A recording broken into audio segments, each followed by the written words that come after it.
Good morning, everybody, and welcome to yet another Sibos. This is one attempt that we have at fueling innovation into the industry. Swift has been very successful, the community, the company, for many years, but we need to innovate. As an industry, we must innovate. As a company, we must change the way we operate.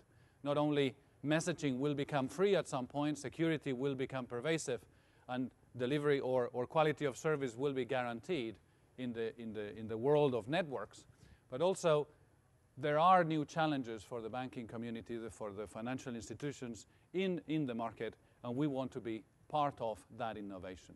And we want that innovation not to be at the edges with new, cute retail solutions. We want innovation mainstream, innovation at the center of the financial institutions.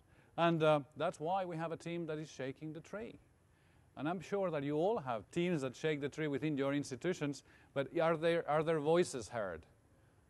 In our minds, the best way to get those voices to be heard is to get you with the bug, to get you involved and to get you interested in the type of innovation that we talk around here. So for us, innovation is at the center of our Swift 2015 strategy. It is at the center of what Swift wants to become. Strategic risk and innovation go hand in hand. What I want to focus on in my 15 minutes is that we have to stop thinking about technology, but we have to start focusing on behavior. And behavior is radically different. 20 years ago, the majority of the internet traffic was file transfer. 10 years ago, the majority of the internet traffic was web. And today, the majority of the internet traffic is now peer-to-peer communication, Facebook, and especially video. Now, that's interesting from a technological point of view, but even more interesting is it from a behavior point of view. 2005, people wake up at 6 o'clock, they go to work, use the internet, come home, and 5 years ago, they watch TV. Now, 5 years later, people wake up, go to work, use the internet, come home, and then massively log on. That is a totally change in behavior and a total focus that is changing. We have spent the last 20 years becoming digital in our companies. A lot of people think we've now arrived in a digital society, and I say, no, we're only halfway there. But what happens is once we cross the halfway point, the glass becomes more half full than half empty, and digital becomes a normality. If you look at the intake of information, people want less and less information. The voluntary intake of information goes to zero. But at the same time, what we see is the depth. If people want more information, they want to be able to zoom down at infinite detail. And at the same time, what we see is if we want to do this intelligently, we have to move intelligence in our organizations to an almost real-time environment. The future is about big data, about being able to capture weak signals, and to do that in real time. That will be a significant challenge going forward. So once we get into the normal, we have new rules. The first rule is very simple.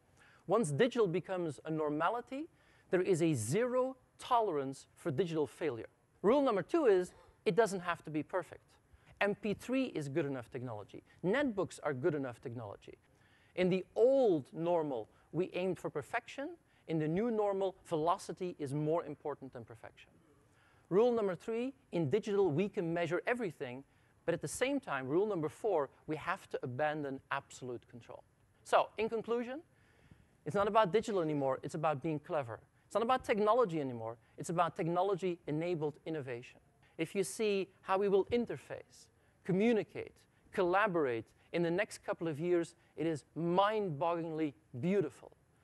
But if we don't have an IT department that is going to be responsive to that exciting phase, you're not going to survive as companies, and we won't have these wonderful sessions at Sibos anymore. We've built this incredible infrastructure over the last 50 plus years, if I think about how banking and financial services works, and it's incredible how much it changes. You know, people look at banks as dinosaurs and people that are slow, but I don't really think about it that way at all. We tend to centralize IT. That's the craziest thing I ever heard of, right? Don't we want IT and our technology people as close to the customer as possible?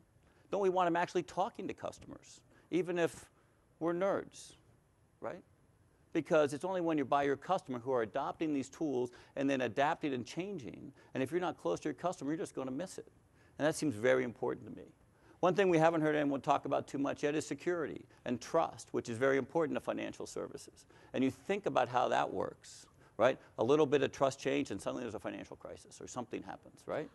Because it really is built by how all that stuff fits together. And you think about who knows better around security and trust, because isn't it people like the banks who've been doing it for hundreds of years? So here's my cash register.